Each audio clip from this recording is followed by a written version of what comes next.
Gentlemen, ladies, welcome to the Redress channel. Hey, got something I want to bring to y'all's attention. Y'all don't mind? I don't mind, but I'm going to bring it to y'all's attention anyway, even if you did mind, all right? Ladies and gentlemen, there's a case. The judges have been making these decisions regarding a 1099-C. Now, guess what they said? They said discharge. Now, I've all caps discharge throughout the whole document. That's why you're going to see discharge, all caps, even though it's discharged with the D. In discharges, I've discharged. I've highlighted throughout the document, and I also highlighted actual. Now, actual, I added some language afterwards. The 1099-C speaks to the total amount of indebtedness discharged. Now, they're going to say it doesn't. Let's take a look at a sample 1099-C. I got to put y'all on pause for a second. See? Didn't even take a second. I want y'all to pay attention. This is a redacted 1099-C, but I want y'all to pay attention. Amount of debt discharge. Now, this is the important part. This is a total amount. This is not a half amount or a singular amount. And because amount of debt discharge is associated with this word right here, cancellation of debt, canceling it out, not partial cancel or anything like that. This is the amount of debt discharge. This is the total amount, not a half amount, not a quarter of amount. Now, because guess what? They have the fair market value. Okay, they have the fair market value. So what the banks is saying, and once you understand what the bank said in this case, now this guy was a self-representative person who had this case. He was pro se. I'm going to tell you this pro se individual was definitely pro se because he didn't understand what was going on. Now this is what the court said. Although discharge is not defined explicitly by the statute, the term must be afforded its meaning and context. That means we need the legal definition, because the context is supposed to be a statute, a code.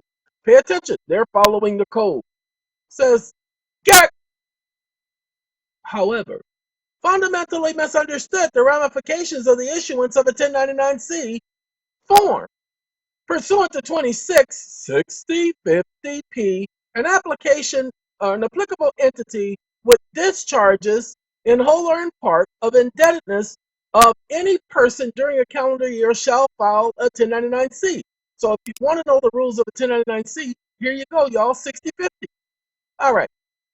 That sets forth the name, address, the TIN of the person whose indebtedness is discharged during such calendar year, the date of the discharge, the amount of indebtedness discharged, and other such information as the Secretary may prescribe. Other such information as the Secretary may prescribe. Ladies and gentlemen, let's continue. Although discharge is not defined explicitly by the statute, the term must be afforded its meaning and context. Creatures of tax law, discharge and actual, now they say actual discharge, but again, I've added actual. The 1099-C only speaks to the total amount of indebtedness, does not speak to actual discharge, it speaks to discharge. Actual discharge and discharge are not the same word, so we cannot take the context and give it the actual discharge meaning. The context was discharge. Does not say discharge 100 times, does not say discharge 70 times, does not say discharge 85 billion times. It says discharge. I don't know why these courts try to get technical here, because if they can get technical, you can get technical. How do we get technical? Let's get technical. Technical. I want to get technical. Let's get. Oh, anyway, as tourists, this is supposed to be trust, by the way. They just decided to add an I, trying to be special. There's a bank. Has argued discharge is a nuanced term. No, it isn't.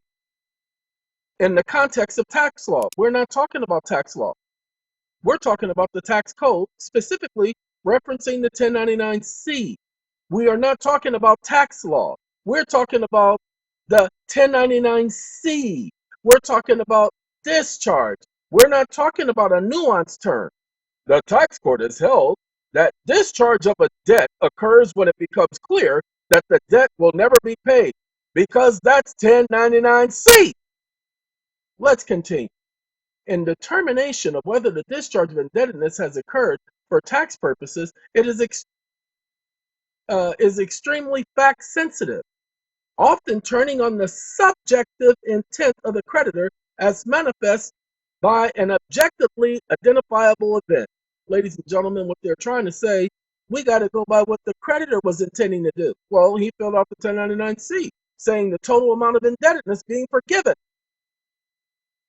See, it's the total amount of indebtedness being forgiven. Now, I'm going to tell you why this case cannot be used against you or me. We're going to talk about it in a minute.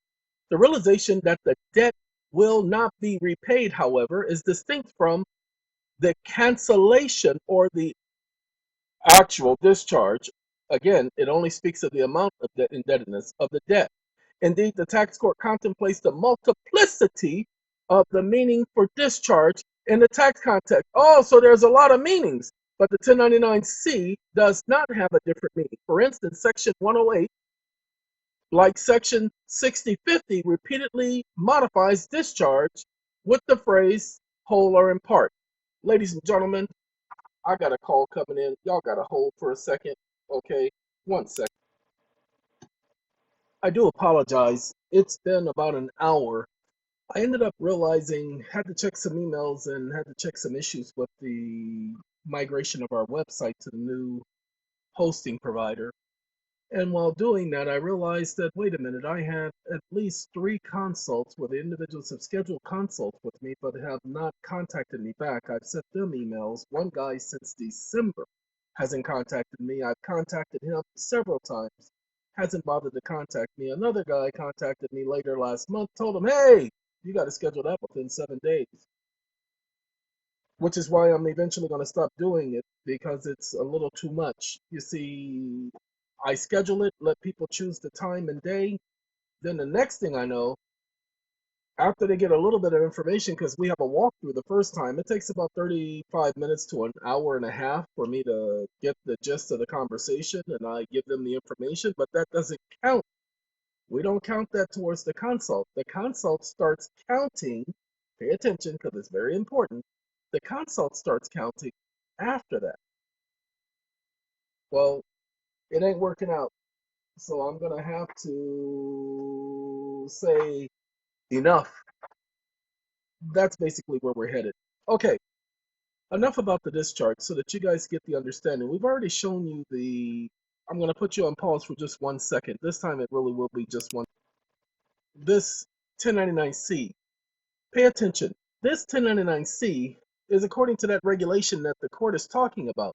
But notice this, amount of debt discharge. So it is the amount of debt discharge that goes here. This is what they're discharging. It is not, even if it's a partial discharge, the actual amount is what's here. That's why the court is saying actual amount. So we're going to take it within the context. Why? Because it shows the amount of debt discharged, not the partial amount. Well, hold on now. Not the partial amount of that amount. Now, it can be a partial amount. Let's say the person owes $40,000, but the amount of debt discharge is only $2,000. So that means the debtor is responsible for the remainder. You get it? They're responsible for the $38,000. So that's what the document allows them to do. But it does not mean that if the debt is $200,000 and they discharge $200,000, pay attention, that they still get to come after the $200,000. That's not what this document means. Now, when people read this stupid case, they're going to think that's what the judge is saying, and that's not what the judge has said. That's not what the other judge is saying. That's what they're implying. But the so-called stupid statute doesn't say that. The amount of debt discharge, why? Because they receive a benefit from the IRS with reference to their taxes. As long as they receive a benefit, then they have to recognize that there is discharge. Ladies and gentlemen, discharge means extinguishment. Okay. Now, they too distinguish discharge from actual discharge. Okay. There are 8 delineated events that can trigger the filing or issuance of a 1099-C. No, pay attention. The filing of a 1099-C is, pay attention, Any amount of forgiveness of debt that is over $600. That is what a 1099-C is for. Just that simple. Anything that's over $600. Now, that category, want to show you what they're talking about when they say there are 8 delineated events. No, these are not the events that trigger. This is identifiable event code. And those event codes are very broad. What triggers it is that the individuals are forgiving debt. That's what triggers it. So, ladies and gentlemen, I just wanted to bring to you all that we do know that the 1099-C, we're going to talk about that in the next video. That's going to be on the Eon channel. Now, not here. Can't talk about that here. That's for the Eon channel. And so that will be audio only with the computer generated voice, but it's still going to be the information. You figure me out? You feels me? All right. I got to go. Just wanted to bring this information to you that some people are bringing the wrong argument. There is something else I want to show you about this case. I'll show you the name of the case so that you can get it. There's the name of the case. Garrett versus Trust. Okay. So with that being the case, let me explain to you what's going on here. The total amount of the judgment against him was $244,248.49. Now, that's what this Susanna, sorry, I know it's not Susanna, but we're going to call it Susanna. Susanna Bank obtained a judgment in this amount, okay, against him and his wife. The judgment was levied against the personal and real property. They should have had the property listed as a homestead because they cannot levy a judgment against your real property, ladies and gentlemen. Your home, it cannot be. No matter what judgment they get, they cannot put a judgment against your home. If that's your homestead, it's judgment proof. Keep that in mind. Your private property cannot be leveraged. And this judgment, they should have appealed it. You don't never let nobody get a judgment against you without appealing it. Enough about that. Let's continue.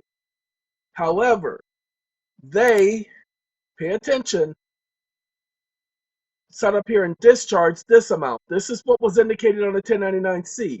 That means whatever the difference is between this and this, which is about $50,000, is the difference. That's bankruptcy, people. That makes that whole junk go away because it's a money judgment.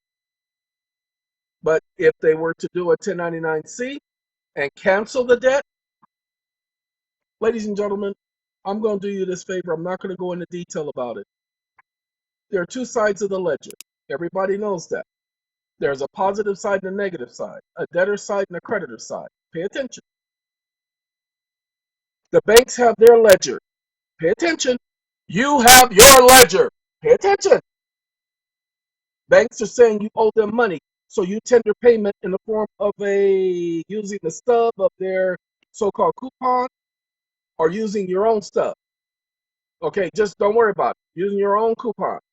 So you tender that to the bank, and let's say they ignore it. Don't worry about it. This is your ledger. Write that off. Forgive them for their ignorance, for the total amount of the debt. You are the creditor. Do not pay attention to the word creditor. This is your ledger. In your ledger, you are always the creditor. In your ledger, you are always the creditor. Who keeps a ledger and they're not the creditor? This is your ledger, not theirs. Don't tell that to nobody. It's supposed to be a secret. They are the debtor. Don't pay attention to that word. Pay attention to the process. Two sides of the books. You're just going to have to do your research. Creditor, debtor. The account number, technically you can use the same account. I would put -1. If they created an account, I would put the same account number, -1 or -A or whatever you want to do. Same account number, -1. Remember, it won't let you put too many numbers on the account number. I want you to make sure that you understand that. Whew. So glad we got that taken care of. And then you put in the rest of the information. I can't tell you how to fill it out. I will not tell you how to fill it out. It is simple. It doesn't take a rocket scientist to do this. The instructions are underneath on the document. So go and read the instructions. Follow the instructions, ladies and gentlemen. You really can't go wrong. All right, I'm going to keep this to 15 minutes because I got work to do. I got to go and fertilize some plants. Aha! I am so glad we've had this time together, but I don't want to be singing along. I'm not want to be chucking on my ear either. Where is my good friend Carol Burnett? All right, y'all take care. I was out of here.